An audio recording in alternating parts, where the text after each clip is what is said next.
I'm Todd Shryock, Managing Editor of Medical Economics, and I'm here today with Matt Jide, CEO of NTT Limited Security Division, to discuss cybersecurity in healthcare. Matt, thanks for joining me today. Morning, Todd. Fantastic to be here, and thank you for the invite to join you. So, Matt, why has there been a recent increase in the number of cyber attacks directed at healthcare institutions? Yeah, I mean, interesting question, Todd. I think since different parts of the world have reacted differently to the COVID-19 incident. So but a lot of what we saw was people starting to work from home. Many organizations globally had work from home policies, but not for the whole organization. What we saw, I guess, in the medical profession was an uptick in terms of the attacks that we were seeing against hospitals and facilities that essentially run and operated in that space. Now, I think one of the main reasons for that, obviously, is COVID-19. That sort of brought a lot of pressure onto the healthcare infrastructure as a whole. And when there's pressure and there's focus on other areas, it's generally an opportunity for, I guess, the cyber bad people out there that come in and try to do it. So, I mean, we just saw some interesting stats as we sort of came into this. We saw something like 2,000 new COVID-related websites being stood up on a daily basis that were directly, weren't set up legitimately. They were set up, by cyber criminals looking to take advantage of it. Once again, it was the healthcare industry as a whole is very people-focused and obviously designed to get people in. Having equipment, IoT devices, so Internet of Things. More and more of the devices in our environment are connected to the internet. That also opened a huge opportunity for the cyber criminals. We actually published our Global Threat Intelligence Report. It's the 8th edition of it in May. One of the key points that we point out there is that the Internet of Things is being weaponized. So really seeing, as we're making our lives easier by having everything connected, we're also opening up vulnerabilities for the cyber criminals. Is there a particular size or type of healthcare target that's drawing the most attention from these hackers?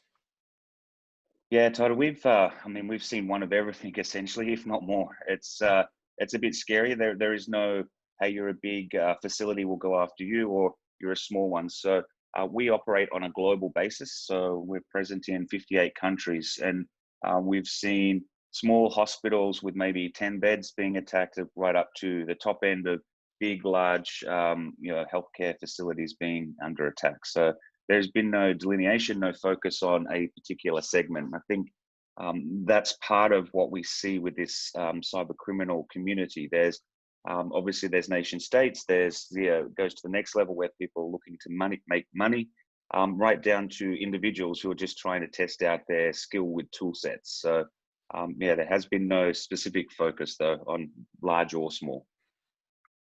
So it sounds like these hackers are, anything from large organized crime down to just individuals, or, I guess, who are they and what are they after ultimately? Yeah, and each group is after something different. So, from a lot of research going on at the moment around trying to find a solution to COVID. How do we immunize against it, or is there a piece of medicine that can help solve the problem? So obviously some groups are going after intellectual property. If they can get a step ahead without having to do the work, it helps them. A lot of the cyber criminals are going after money right now. So if you've got a critical piece of infrastructure within your hospital, maybe it's an X-ray machine, maybe it's an MRI, that they can get a hold of and put some ransomware on, i.e. the facility can't use it any longer, and potentially in a position where they either scrap the machine or pay a ransom. So, and then you get down, as I said, to the individuals who are just trying to test out their skills.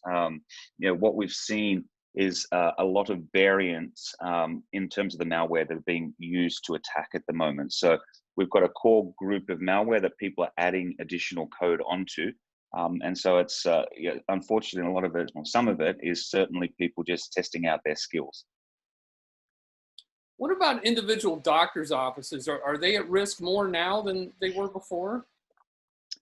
I don't think so. I mean, they're always at risk, right? I mean, if you're holding any type of records on an individual, and part of the HIPAA framework is to provide that sort of protection for digital records of individuals. So no more than previously, but probably what they are seeing right now is a increased volume of those attacks that are coming. So more and more emails coming into the organization or to the doctor, telling them about what a wonderful prize they've won, and there's a couple of $1 million sitting in a bank account. We just need you to give us $100,000 to release it. I mean, the age-old statement: if it's too good to be true, it's not true. So that's just one thing to keep an eye on. And once again, that comes down to the doctors. I'm sure all of them are very busy and have a volume of business that has increased in terms of, or volume of communication that has increased. So the more you are having to do and review, the more it is up to making human mistakes. So it's cautions around that. So I would say no more than previously, but they have to be much more rigorous in terms of how they're using information, email, various different content pieces that they use. How are hackers getting into healthcare systems? What's their favorite tactics? That's still I guess the highest rate is sending an email to an individual, and that person clicks the link and goes to the link, and then they put a piece of malware on the infrastructure. Now, the interesting thing about malware, and going back to our global threat intelligence report, we're actually seeing a lot more use of machine learning and artificial intelligence. So essentially, when you get a piece of malware on your infrastructure, it needs to call back to a central computer or some sort of infrastructure to get instructions in terms of what do you want me to do next. And we're seeing a lot more of that. So it used to be the human that would have to then say, okay, move this way or do this or attack that machine. But now what we're seeing is a lot of those decisions are being made by algorithms. So essentially machine learning. So the sophistication behind it is incredible. The infrastructure, I mean, if you look at a lot of this infrastructure that gets built, it's short term. So they'll spin things up and turn them off when they need to. But a lot of it's being done by machines. It's like having a corporate infrastructure only for the cyber criminals now. They can go onto the dark web, acquire a piece of malware. They can actually call a phone number in many cases and get technical support in terms of how to use that piece of malware. So it's a bit scary. I mean, they're running a business essentially. Yeah. What can be done to stop these attacks, especially if an organization, lacks funding for extra IT help?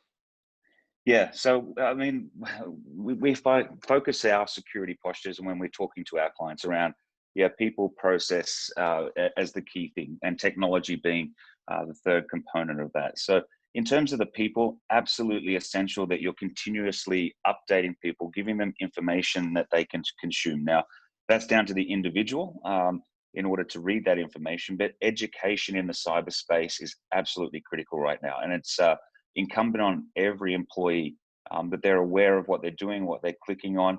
And realistically, the $1 million isn't there at the end of the rainbow. That, as far as I know, has never really happened for anybody. And it's just because you get a special email that's personalized doesn't mean that you're going to get that. So education is number one. For me, process is probably the second most important for me there. And that's in terms of there's many security frameworks out there. So, from the NIST offer one, that a lot of people use, SABSA. There's a whole bunch of different security frameworks. So depending on what environment you're operating in, how you want to align, the frameworks are critical, I think, to success, because at least it maps out, this is how I'm going to secure it, and I'm aligning to whatever's best for my industry. And then the technology piece is, ensuring that your technology is patched. That's what are we, 35 years into having technology, and we've still got systems that are unpatched.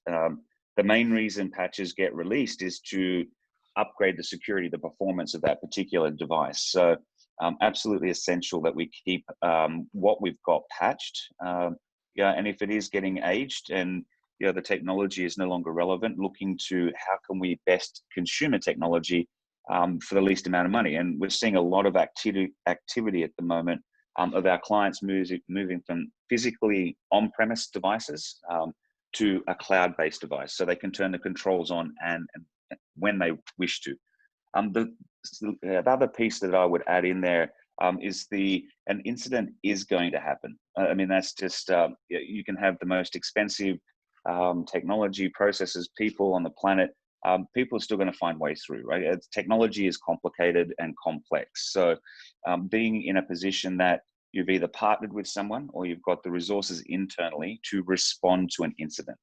Many healthcare facilities, for instance, would run fire drills. So there's a fire in the, let's call it a hospital. This is how we evacuate everybody. This is where we expect you to go. The question I would ask back, do you do that with technology in that environment? And majority of the answers to that would be no, we don't, because we haven't been in a position to. But doing fire drills around your technology, understanding we are breached, this is the reactions we need to take. These are the authorities that we need to identify, and here's the partner we're going to get to come and help us contain this. We've as we saw the uptick, especially in the hospital environment, we went to market and partnered with many of our clients in the hospital space around incident response, because we knew it was going to be an issue. There was a lot of malware being sent. We saw sort of a 15% increase in the attacks against hospital environments, just through the connectivity that we have globally. So we went to market to say, listen, there's other things that hospitals should be focusing on right now, specifically patients who are potentially critically ill. We will help you free of charge to maintain or identify the incident, essentially lock it down, do the forensics around it and the research. So really helping our clients come to terms with the technology threat that they were having. If an organization that doesn't have a lot of sophistication or maybe doesn't have the professional help on staff suspects a breach, what should they do until they can get a professional in there to look? Yeah, I mean, that's a great question. So a lot of the times, I mean, this malware is so sophisticated that it's, you don't identify it until it actually reacts or does something. So obviously you're going to see a piece of ransomware that locks a machine out. You can no longer get access to it. My view is that you should immediately notify authorities. It's important that, your local government bodies, the police, the federal government type institutions have plans in place. They've more often than not seen these things before and can give you short-term advice. Once again, it's a bit of an insurance model, I guess, in terms of having a retainer in place for a third party to come in and help you. There's many companies, NTT do that, for instance. We're in a position that we have the skills and the capability to respond to those incidents. Now, generally, those sorts of contracts have a time frame around them, whether it's minutes, hours, days, in terms of response time. A lot of the response to ransomware or incidents right now can be done remotely. So my strong piece of advice is to have a third party that specializes in this area and can respond in a very short time frame and help you through that process. Obviously, having done a fire drill, it makes it easier, right? So it's not panic reaction. It's okay, we knew this was going to happen, we've practiced it, these are the 3 steps that we've got to have. Having that documented would be absolutely critical as well. For ransomware, if hackers already have your files, should you pay the ransom? Yeah, so the ransomware is generally going to lock a device down so you can't access it. My view on it is no, you shouldn't pay the ransom. I think that just encourages people to try again and potentially get some more money. But that's from me in a non-critical situation. We'll go back to that comment I made earlier about an MRI. If you've got a critical patient that needs to get an MRI and suddenly your MRI machine is locked down and you can't access it, and this person needs to have something done, you're going to be in a very different situation to me sitting here behind my desk saying you shouldn't pay ransom. So I think what we are seeing is that many companies are putting policies in behind this, to say if this does happen, this is our, once again, our reaction to it. But secondly, how we'll approach it. My view is that you should inform the authorities immediately, all of the authorities globally, whether it's state, federal, or even city, have policies around this and how they will help you move through it. It's very, very dependent on the situation. As to we are seeing more ransoms being paid just in order to get whatever control back of their machines that they previously had. Doesn't necessarily mean that I agree with it, but I'm not in that situation where I've got a patient that I need to do something with and I can't use the machines. So it's a very tough situation. What do you see for the future of cybersecurity in healthcare? Will the number and sophistication of these attacks just continue to grow? I think so. I mean, the general trend that we've seen, not just in healthcare, but across the industries, is that attacks are increasing. The attackers are becoming more sophisticated. They're partnering much better than, say, some of the technology players in the space of cybersecurity. There's money there, right? So people are making large sums of money here and reinvesting it back into that infrastructure. So yes, the attacks, I believe, are going to increase. They're going to become more sophisticated, and they're going to be going after the same things. So essentially, intellectual properties, people's details, and money. How do we make some money out of this? So I mean, unfortunately, the answer is yes. Whilst ever, communities as a whole are not educating the employee base, we're going to see this sophistication. Now, we do see those clients that have got a process in place, the policies and processes, the right technology to defend against it, are often harder to breach than somebody that hasn't taken the time to put those frameworks around, etc. So I do think the regulators will become more involved. So we kind of look at 2019 as the year of IT regulation. There was a lot of regulation across the board. When it came to how you can use data, where it can be stored, where it can't be stored. So, but you still need that consistency where you have a policy that says, I've got a critical data sheet here on an individual.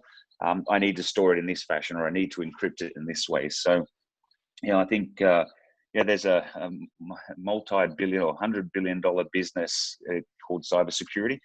That's all about defending against these types of attacks and helping our clients through that situation. So that's on the good side of things. People are aware of it, they're investing in it, and there's a whole industry, I guess, focused on helping clients and protecting infrastructure.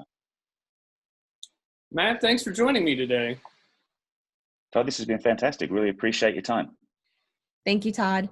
And don't forget to check out the websites of these MJH life sciences brands and more to get additional information across the medical field.